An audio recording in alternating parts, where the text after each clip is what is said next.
Hello and welcome दोस्तों, बहुत बहुत स्वागत है आप सभी का मेरे इस यूट्यूब चैनल क्रिक सुबंधु में। तो टीम ऑस्ट्रेलिया ने वर्ल्ड कप 2023 के लिए अपना जो प्रिलिमिनरी स्क्वाड है वो अनाउंस कर दिया है। 18 मेंबर की स्क्वाड है। एक तरह से आप देखो कि वर्ल्ड कप की हिस्ट्री में एक बहुत बड़ी टीम रही है, शायद सबसे सक्सेसफुल टीम में से रही है।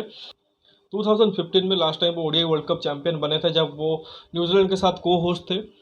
बाद में 2019 में अगर आप देखो वो सेमीफाइनल मैच हार गए थे इंग्लैंड से, और जिसके चलते वहाँ पे वो ट्रॉफी जीत नहीं पाए थे। लेकिन 2021 में उन्होंने यूएई में हुए T20 वर्ल्ड कप जीता था। तो रिसेंट टाइम्स देखो ऑस्ट्रेलिया ने काफ़ी एक तरह से अपना दबदबा बनाए रखा है, तो उसी को एक तरह से कंटिन्यू करने के लिए वो इंडिया में आएंगे। और अगर हम अपना ऑनेस्ट ओपिनियन रखें तो फिर आप यही मानोगे ऑस्ट्रेलिया की जो टीम है वो शायद सबसे बड़े फेवरेट्स होंगे इस वर्ल्ड कप को जीतने के लिए। देखिए, इंग्लैंड डिफेंडिंग चैंपियंस है। उनका जो ब्रांड ऑफ क्रिकेट है वो भी एक तरह से चेंज हुआ है 2015 के बाद से, जिसके बाद उनको काफ़ी सक्सेस भी मिली है इस फॉर्मेट में। लेकिन फिर भी अगर आप देखो इन कंडीशन के ऊपर थोड़ा सा उनके ऊपर डाउट ज़रूर रहेगा। दूसरी चीज़ ये है कि इंडियन टीम भले ही घर पे खेल रही है, लेकिन जो इंडिया का रिकॉर्ड पास्ट में रहा है कि काफ़ी सारे ऐसे टूर्नामेंट्स रहे हैं जहाँ पे उन्होंने नॉकआउट स्टेज में एक तरह से बहुत ही बड़ी तरीके से चोक किया है। तो वो चीज़ को देखते हुए ऑस्ट्रेलियन टीम आपको फॉर्म फेवरेट दिखेगी, क्योंकि जो उनके स्क्वाड में बैलेंस है और जिस तरह से अगर आप देखो उन्होंने इंडिया में आके इंडिया को हराया है। 2019 में उन्होंने हराया था, शायद 3-2 से हमें हराया था। 2 मैच पहले हार गए थे लेकिन उसके बाद कम बैक करके 3-2 से जीते थे। अभी रिसेंटली अगर आप देखो इसी साल के स्टार्ट में आए थे जहाँ पर उन्होंने ओडीआई श्रृंखला जीती है। तो वो इकलौती ऐसी टीम रही है जिसने पास्ट में अगर आप देखो कुछ टाइम में इंडिया को चैलेंज किया है, वो भी इंडिया में आके। तो आप उसी वजह से अगर आप देखो कि वो टीम ऐसी है कि वर्ल्ड कप के ज़रूर एक तरह से प्रबल दावेदार रहेंगे। दूसरी चीज़ ये है कि इस साल भी अगर आप देखो उन्होंने ज़्यादातर टाइम एक तरीके से इंडिया में ही स्पेंड करना है। मतलब ऑलरेडी देखो फरवरी मार्च के दौरान वो बॉर्डर गावस्कर ट्रॉफी और ओडीआई श्रृंखला के लिए यहाँ पे आए थे, और यहीं पे एक तरह से काफ़ी सारा टाइम भी स्पेंड किया था। उसके बाद आईपीएल में भी रहे थे। और अभी देखो जो वर्ल्ड कप भी होगा उससे जस्ट पहले वो ओडीआई श्रृंखला वहाँ पे खेलेंगे, फिर वर्ल्ड कप पूरा खेलेंगे और फिर 5 मैच की T20 श्रृंखला भी खेलेंगे। तो एक तरह से प्रॉपर तैयारी जो उनकी होनी है इंडियन कंडीशन में हो जाएगी, वो भी इंडियन टीम के खिलाफ ही हो जाएगी। और आई डोंट थिंक कि ऑस्ट्रेलियन टीम इससे बेटर प्रिपरेशन के लिए कोई एक तरह से मांग रख सकती है अपने एक तरीके से बोर्ड से। तो फिर देखिए, मैं आपको स्क्वाड बता देता हूँ पहले।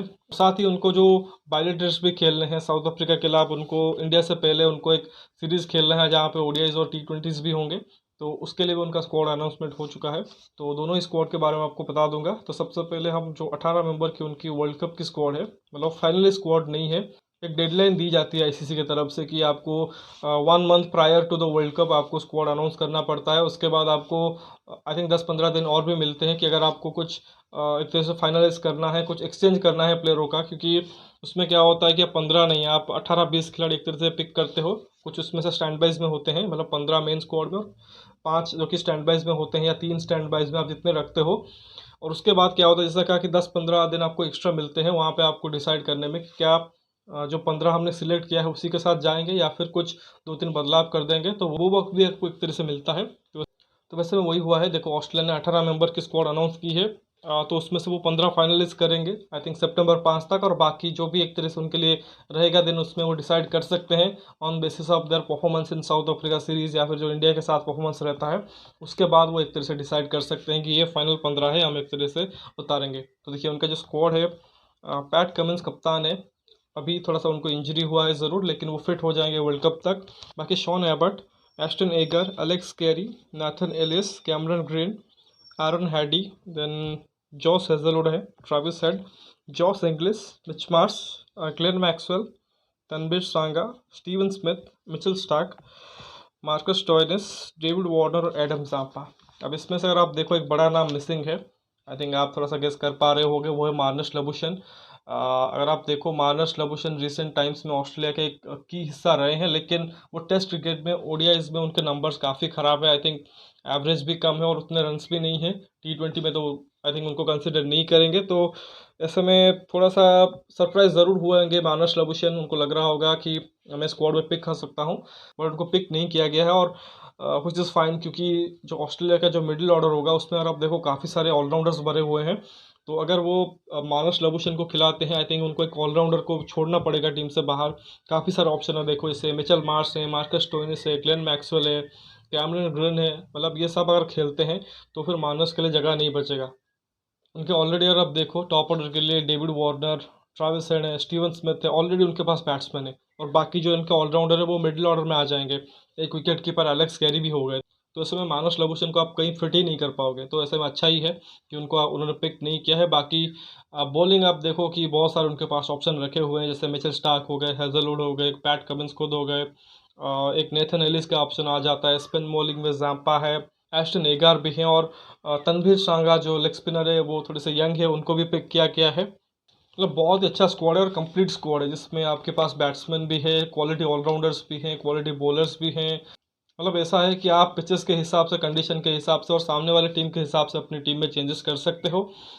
लेकिन सबसे जो बढ़िया इनकी चीज़ में लग रही है वो जो उनकी बैलेंस है, जो कि ऑलराउंडर्स देते हैं, जो हम इंडियन टीम लैक करते हैं क्योंकि हमारे पास उतने ऑप्शन नहीं होते हैं। लेकिन इस टीम में अगर आप देखो तो काफ़ी एक तरह से उनके पास बैलेंस एक तरह से आपको दिख रहा है। अब देखो ये उनका वर्ल्ड कप का स्क्वाड है, और ऑलमोस्ट देखो यही स्क्वाड जो कि है वो उनका जो बायलैटरल से साउथ अफ्रीका और उसके बाद इंडिया, उसी के खिलाफ खेलेंगे। उन्हीं सेटअप प्लेयर्स को एक तरह से वो रोटेट करेंगे उन दो सीरीज़ में। आई थिंक 8 ओडीआई मैचेस उनको मिलेंगे, साउथ अफ्रीका के खिलाफ 5 और फिर 3 ओडीआई मैचेस इंडिया के खिलाफ, और फिर प्रैक्टिस मैचेस मिलेंगे। तो आई थिंक इन सब प्लेयर को एक तरह से वो टेस्ट करेंगे, और फिर जो अपना फाइनल 15 है वो एक तरह से तैयार करेंगे। बाकी उससे पहले अगर आप देखो, साउथ अफ्रीका में ओडीआई खेलने से पहले उनको एक T20 श्रृंखला खेलना है, और उसके लिए भी उन्होंने एक तरह से टीम अनाउंस की है। थोड़ी सी यंग टीम है, मतलब जो सीनियर खिलाड़ी हैं एक तरह से वो वहाँ पे नहीं है, वो एक तरह से ओडीआई वर्ल्ड कप के लिए तैयारी करेंगे। जस्ट लाइक कि हमारी जो इंडियन टीम अभी वेस्ट इंडीज़ में है, उसमें काफ़ी सारे सीनियर खिलाड़ी नहीं हैं, उनको एक तरह से रेस्ट दिया गया है। और आपके जो प्रमुख T20 के खिलाड़ी हैं वो खेल रहे हैं, लेकिन उसमें से भी काफ़ी प्लेयर जो कि वर्ल्ड कप में फीचर करेंगे। तो उसी में अगर आप देखो, मिचेल मार्श जो कि वर्ल्ड कप का एक तरीके से बहुत इंपॉर्टेंट प्लेयर होंगे, उनको इस टीम में कप्तान चुना गया है T20 टीम में। इसके अलावा शॉन एबट यहाँ पे भी हैं, और जेसन बेरेंडअप की एक तरह से वापसी हुई है इस टीम में। बाकी टीम डेविड जो भी लीग क्रिकेट में अपना एक तरह से दम दिखा रहे हैं। नेथन एलिस यहाँ पे भी है, एरन हैडी को भी पिक किया गया है, ट्रैविस हेड है, जॉस इंग्लिश, स्पेंसर जॉनसन, ये एक उनके खिलाड़ी हैं। बाकी Glenn Maxwell, Matt Short, Steve Smith, Marcus टॉयनिस और एडम जाम्पा। तो यहाँ पे अगर आप देखो भी, तो यहाँ पे भी उनकी सुदृढ़ टीम है T20 की। तो अच्छे खिलाड़ी को उन्होंने पिक किया है, कंसिडरिंग कि जो उनका वर्ल्ड कप होना है उसके लिए कुछ उन्होंने की प्लेयर को रेस्ट दे दिए हैं, और कुछ नए खिलाड़ी को चांस दे रहे हैं। और साथ ही ये भी प्लानिंग कर रहे होंगे कि उनको आगे वर्ल्ड कप की तैयारी करनी है। T20 वर्ल्ड कप तो 2024 में होना है, तो उसके लिए भी एक तरह से वो जो प्लेयर है उनको भी एक तरह से सिलेक्ट कर रहे होंगे। और just after the world cup उनको एक 5 मैच की जो T20 श्रृंखला है वो इंडिया के खिलाफ भी खेलना है। तो वहाँ पे वो ऑलमोस्ट आपको देखो यही खिलाड़ी सब खेलते हुए दिखाई दे सकते हैं। तो खैर एक तो प्रिलिमिनरी स्क्वाड है, तो जस्ट वो ऑस्ट्रेलिया ने जारी किया था, उसके बारे में आपको अपडेट दिया है। बाकी जब भी मेन स्क्वाड आएगा उसके बारे में बताएंगे, और क्या बेस्ट पॉसिबल प्लेइंग 11 हो सकती है ऑस्ट्रेलिया की, उसके बारे में आपको बताऊंगा। तो फिलहाल इस वीडियो में बस इतना ही। आशा करता हूँ कि वीडियो आपको पसंद आएगा। वीडियो को लाइक कर दीजिए, साथ ही चैनल को सब्सक्राइब जरूर कर दीजिए अगर अभी तक आपने सब्सक्राइब नहीं किया है।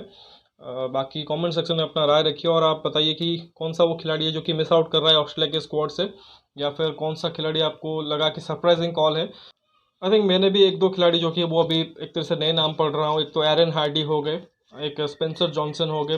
बाकी जो खिलाड़ी है फिर भी हम रेगुलरली उनको खेलते हुए देखते हैं, चाहे वो ऑस्ट्रेलिया टीम के लिए हो या फिर आईपीएल में आ जाते हैं खेलने के लिए। लेकिन ये जो उनके खिलाड़ी है, एरन हार्डी हो गए, स्पेंसर जॉनसन हो गए, ये सब बिग बैश लीग से आए हैं। देखना इंटरेस्टिंग हो ये सब खिलाड़ी कैसे परफॉर्म करते हैं, स्पेशली इंडिया के खिलाफ भी जब खेलेंगे तो देखना पड़ेगा किस तरह से परफॉर्म करते हैं, क्योंकि जब भी कोई नया खिलाड़ी आता है वो इंडिया के खिलाफ हमेशा अच्छा ही करता है।